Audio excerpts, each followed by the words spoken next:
Hello, ladies and gentlemen. Welcome back again to your favorite YouTube channel. It's Prince Lection once again. If you're new to the channel, kindly hit on the subscribe button. Show me some love so that you can encourage me to produce more videos like this. Thank you. Before I begin on this video, I'd like to tell you, resolve to perform what you ought and perform without fail what you resolve. Successful people look like you and me. So, a few days ago, I was walking in the beach, specifically Nyali Beach, in Mombasa. So it was a sunny afternoon, very nice for taking a stroll on the beach and just to breathe and meditate. To invite your chi and your to activate your mantra. Just breathe.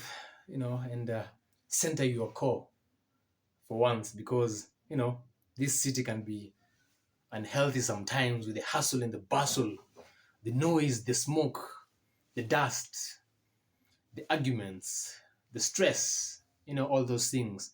So it was a good opportunity for me to decompress and just, enjoy the fruits of my labor. So as I was walking along the beach, for those people who have been to the beach, sometimes kuna beach boys, like just a group of young guys strolling on the beach, sometimes playing games, sometimes playing stands for money, sometimes selling products like coconuts, jewelries. So at this particular point, nilipatana na wasee wenye walikuwa wanacheza football around the beach. So and for those people who have interacted with me, I'm very sociable. Um, I'm a bit extroverted sometimes. So I decided, why not? I decided to join them, to just have fun. One thing that you should keep in mind is I have two left feet, so I cannot play football. I played a different sport completely. So if they had chosen teams like 10 aside, and I was among one of the teams, but hawakuwa wanacheza ile ya kuscore like there's a goal, there's a goalkeeper. It was just a game to have fun, kuchengana, tricks, just passing, just having fun. So no, not really keeping score.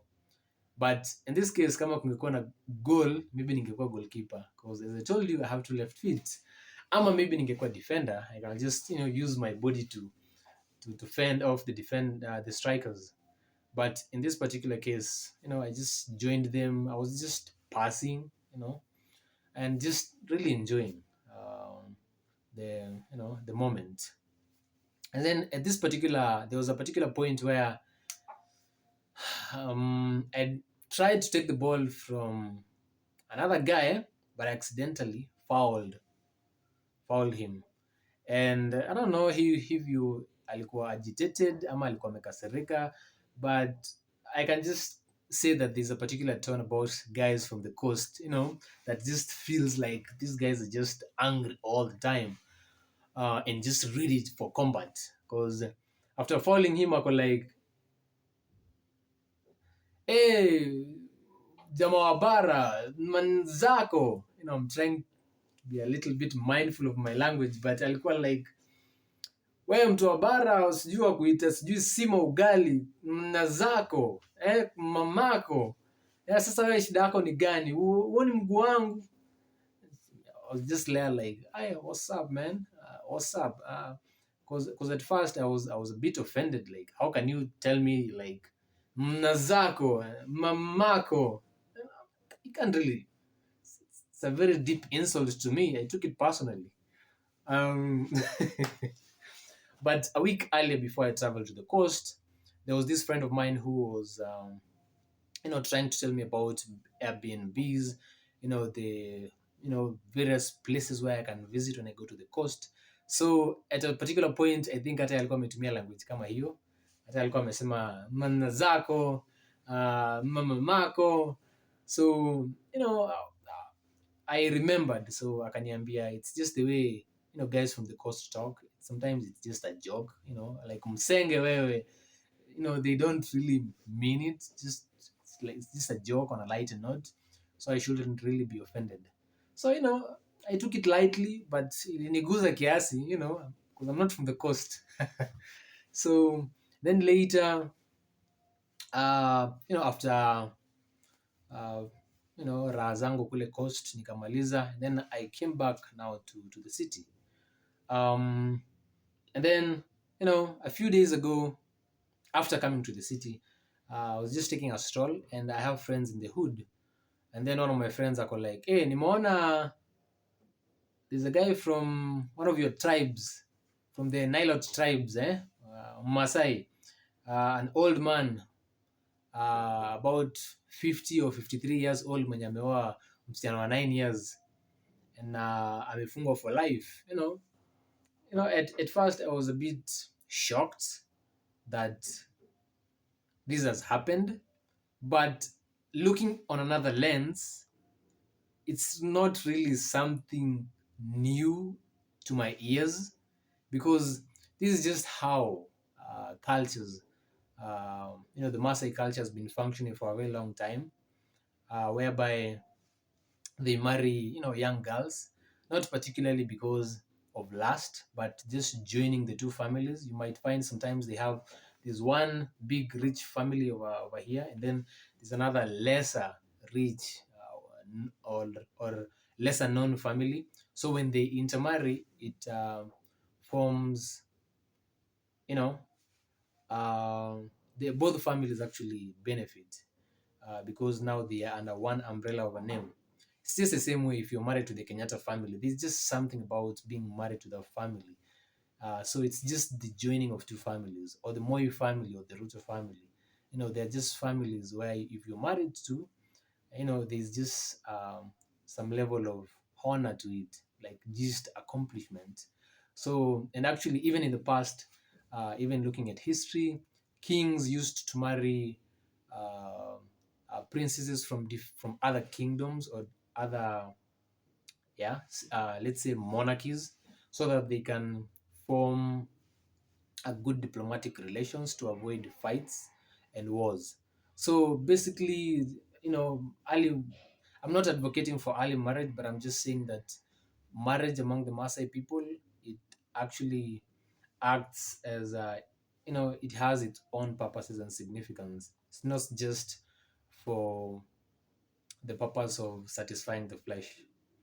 So apparently, let me continue with the story. The chick, who mtoi alikuwa na complications. Actually, she was now 12 years old. Alikuwa na complications kidogo. Akaenda hosi kuchekiwa pregnancy. And then in my own thinking, maybe some KMTC girl with some navy blue uniform akatokea hapo ako like, yeah, how old are you? You are 12? Nani amekuleta hapa hivi? Mzee wangu. What? And then maybe she was shocked, like, what? Mzee wako?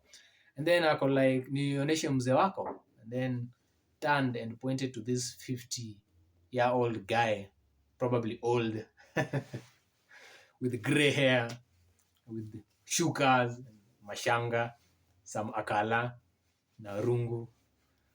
Yeah. And of course, the police were called. This guy was arrested, and apparently, nimesikia amefungwa for life. I have not checked the story to verify, but this is just my personal opinion or commentary towards what my friends told me. Nimesikia amefungwa for life, which is very sad, because it's not supposed to happen. Because in my own personal opinion, ignorance is not a defense towards the law, but sometimes you have to respect customs and traditions in a particular part of the world.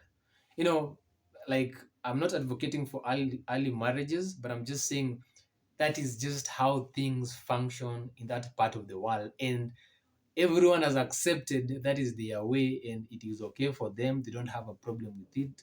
So why should someone from another tribe or another state, from another town, go there and impose their own ideologies and their own morals, what they feel like is right to them, you should go and impose it to them. That is very, does not make sense to me completely. And in my own opinion, I'll actually defend the 50-year old, you know. And I feel like looking at things logically and critically, right now, uh, both the parties have lost because uh, now the small girl is a 12-year-old single mother, and the father is in jail for life. And even hata kuangalia tu on in a very, what can I say, in a very common way, this guy is 50 years old, and he's a Maasai. Probably doesn't go out, doesn't go clubbing, doesn't go shopping, doesn't go to trips, probably doesn't have, no, doesn't go to town more often. Maybe umsetu anakwanga kwa msituni huko akichunga ng'ombe na mbuzi, zero social life. So hata ukienda kumfunga Kamiti ama sijui prison gani, it's like umefanya kazi ya bure, because this guy is like ako prison every day, 2 meals a day, breakfast and a supper, and then yo the middle of the day ako tu kwa bush in the hot sun of Kajiado, or I don't know, Loita somewhere huko in the Mara plains akichunga tu ng'ombe the whole day, akikaa hapo hivyo. That's more than a prison for me. And also another thing ni the parents to the girl, walitoroka. Now, this chick is suffering because hakuna mtu anamprovidea.